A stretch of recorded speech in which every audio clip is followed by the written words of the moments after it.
Bonjour à tous, que la paix du Seigneur soit dans vos murs, que l'Éternel bénisse notre évêque, Papa Samuel Adé, Maman Adassa, tous les oins dans la maison Réhoboth, aux deux plateaux, en Haïti, à Paris comme à Yopougon. Je vous salue dans le nom de Jésus. Que Dieu bénisse le peuple de Dieu et tous les autres auditeurs. Soyez bénis. Nous parlons depuis le début de ce mois de juillet du Dieu de miracles, donc de ce Dieu qui est capable de vaincre les démons et qui en a donné aussi à nous, ses fils et filles, héritiers et héritières du royaume, le moyen d'y arriver. Le thème de ce jour, c'est le démoniaque infirme. Et ce thème, je pense, va ouvrir nos esprits sur l'activité du diable et sur la réaction de Jésus qui nous apporte toujours la restauration. En Matthieu, le chapitre 12, le verset 28, nous lisons dans la version Parole de vie.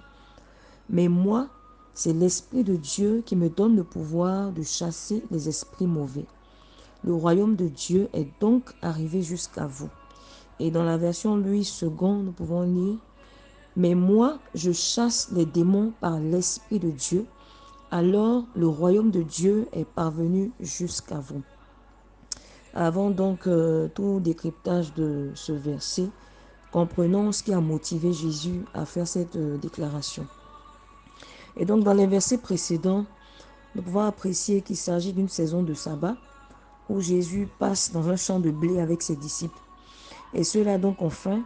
Et pour satisfaire donc cette faim-là, ils ont coupé et froissé des épis de blé pour en manger, alors que cela était interdit dans les prescriptions des pharisiens. Donc sur ce fait, les pharisiens ont fait le reproche à Jésus de permettre cela à ses disciples un jour de sabbat. Et Jésus, au lieu de se mettre d'accord avec eux, défend plutôt les disciples en rappelant aux pharisiens qu'eux-mêmes le font, qu'eux-mêmes trahissent leurs règles et ils banalisent pratiquement la chose. Peu de temps après, Jésus va guérir un homme à la main sèche. Donc il va lui demander d'étendre sa main et la main de ce personnage-là va guérir pour être au même niveau que l'autre main qui se porte bien. Et enfin, Jésus va guérir donc un aveugle et muet et il va se voir à nouveau donc à dos des pharisiens, au dos des pharisiens. C'est à ce moment-là que ceux-là vont lui faire donc le boudin en se disant qu'il chasse les démons que par Béelzébul. Donc c'est seulement par les esprits mauvais qu'il arrive à faire cela. Et la Bible révèle que Jésus, qui connaissait leurs pensées, qui connaissait donc le fond de leur cœur, va faire cette déclaration que nous avons lue au verset 28. Mais si c'est par l'Esprit de Dieu que je chasse les démons, alors le royaume de Dieu est venu à vous. Nous allons voir donc quelques orientations qui vont nous permettre d'apprécier le rapport du Tout-Puissant avec ces personnes, ces contestataires et avec les démons. Donc premièrement, nous apprécions simplement la miséricorde de Dieu à l'égard de ses disciples, ainsi que la guérison, la libération qu'il apporte un jour de sabbat. Pour Dieu, c'est un jour privilégié, c'est un jour qui est favorable, puisque c'est un jour qui est mis à part par les saints, par ceux qui ont été positionnés en sainteté, par ceux qui ont cru en Dieu, pour pouvoir honorer Jésus, pour pouvoir adorer le roi des rois, le Seigneur des seigneurs, et dire qu'il est l'unique devant qui nous devons fléchir le genou. Donc c'est un jour favori pour le Seigneur, c'est un jour agréable à Dieu. Tandis que pour les pharisiens, c'est un jour ordinaire où les règles, les traditions doivent s'appliquer comme les autres jours. Alors le Seigneur Jésus va montrer la différence. Il va alors imposer le règne de Dieu. Si dans ta vie quotidienne, tu as décidé donc de mettre un jour à part pour Dieu, ou de faire carrément de ta vie un sacrifice à Dieu, un sacrifice d'agréable odeur, de faire de ta vie quotidienne un culte à Dieu, sache que ta vie est un canal favorable pour le Seigneur de pouvoir venir se manifester et imposer son règne. Jésus va donc prendre plaisir à faire miséricorde. La deuxième orientation que je voulais que nous puissions retenir, c'est la confrontation par rapport au royaume de Dieu qui arrive. Dans un monde où il y a déjà d'autres règnes qui sévissent. C'était une époque où l'exorcisme était vraiment développé. Et dans cette saison, l'invocation d'autres esprits était forte. Donc par d'autres dieux, par d'autres élévations, par d'autres autels, des esprits mauvais étaient invoqués pour accomplir ce genre de choses. Et bien évidemment, ce n'était pas des délivrances qui étaient opérées, ce n'était pas des libérations, mais c'était de la farce qui n'apportait pas véritablement une résolution définitive aux problèmes des gens. Alors donc, ce que Jésus est en train de faire était une innovation. Jésus n'est donc pas venu dans ce monde, Jésus n'est pas dans ta vie pour subir les interdits des hommes. Il est venu briser les protocoles afin que tu sois libéré. Il est venu te faire grâce.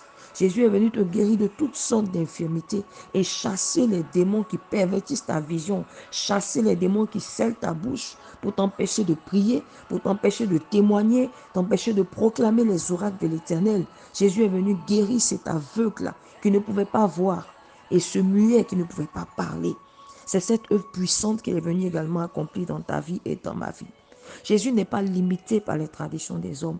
Jésus ne faiblit pas devant les lois qu'il a trouvées, mais il vient pour imposer le règne de Dieu. Il vient pour faire disparaître le règne des ténèbres, afin que la lumière de Christ puisse paraître, parce qu'il n'y a point de connexion, il n'y a point de rapport entre Christ et Bélial, point de rapport entre la lumière et les ténèbres.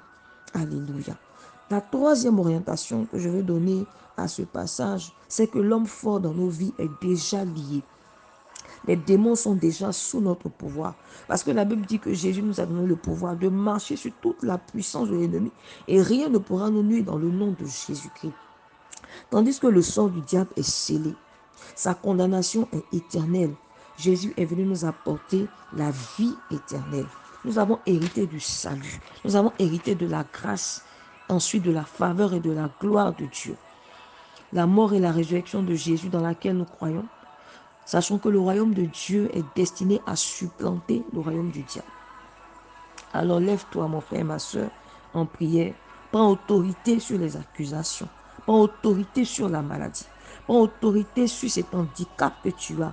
Depuis tellement d'années dans la foi, tu as toujours cette maladie. Tu as toujours ce problème. Il y a cette peur qui règne. Il y a ce doute. Il y a ces hésitations. Il y a les traditions même de ton village. Celles qui ne cadrent pas avec la parole de Dieu, qui continuent de t'étouffer, que tu continues de manifester pour ne pas affliger des personnes, pour ne pas te mettre les gens de ton village à dos, pour ne pas que ta famille t'en veuille. Il y a cette tradition-là qui continue de dominer ta vie. Sache que le royaume de Dieu vient pour chasser les ténèbres, vient pour supplanter les ténèbres. Prends autorité, prends une position ferme, bien sûr avec la sagesse de Dieu. Je veux te rappeler que par l'Esprit de Dieu, tu es en mission pour répandre le règne de Dieu. L'homme fort dans nos vies étant lié, les puissances des ténèbres, quelles que soient les dimensions, ont été toutes liées. Alors, il nous faut entrer en possession de nos territoires et imposer la présence et le règne de Dieu. Il nous faut imposer la gloire de notre Dieu.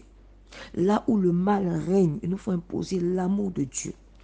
Là où des interdits inutiles règnent, tu ne feras pas ceci, tu ne feras pas cela. La Bible déclare que l'obéissance vaut mieux que les sacrifices. Et l'obéissance à la parole de Dieu vaut mieux que tous les actes religieux que nous pouvons accomplir pour plaire à Dieu. Même si nous avons besoin par moments de démontrer par des gestes, de démontrer par des actes matériels notre amour pour Dieu, à la base, notre cœur doit être détaché de toute forme de lien, de toute forme d'idolâtrie et être attaché à Dieu. C'est pourquoi là où il y a la condamnation, répand la miséricorde de Dieu. Jésus n'a pas hésité ce jour de sabbat à laisser les disciples qui étaient avec lui se rassasier des épis, même que cela était interdit, parce qu'ils étaient avec lui. Lorsque tu as déjà Jésus avec toi, tu es libéré de toute forme de lien, tu es libéré de toute forme d'interdit, de forme inutile, de toute forme de religiosité. Alléluia. Là où des personnes sont sous le poids des malédictions, impose la délivrance, impose la guérison. En tant qu'ambassadeur du Christ, défends les valeurs du royaume partout l'Éternel te plante et ne subit pas. Dans le nom de Jésus, je déclare que quelqu'un se lève à partir de ce passage, à partir de cette exhortation. Quelqu'un se lève et décide de voir la guérison de ce membre de sa famille qui est paralysé depuis tellement d'années, de cet aveugle qui ne voit pas depuis tellement d'années. de ce trouble qui s'empare d'un membre de sa famille depuis tellement d'années. Nous ne sommes pas là pour subir ces choses, mais nous sommes là pour imposer le règne de Dieu. Quels que soient les sacrifices qui ont été faits, quelles que soient les paroles qui ont été relâchées, quels que soient les cycles qui se sont répétés dans la famille, à notre niveau, ces choses s'arrêtent dans le nom de Jésus. Parce que quels que soient les interdits, notre vie est sabbatiquement vécue. Notre vie est un culte constant à Dieu qui doit permettre au Seigneur de nous conférer une certaine autorité suffisante pour vaincre toutes sortes de démons. Je veux bénir le Seigneur pour ta vie et prier que tu retrouves ta force, que tu retrouves ton rang, que tu retrouves ton autorité afin d'imposer le règne de Dieu et de chasser les ténèbres autour de toi dans le nom de Jésus. Excellente journée à tous.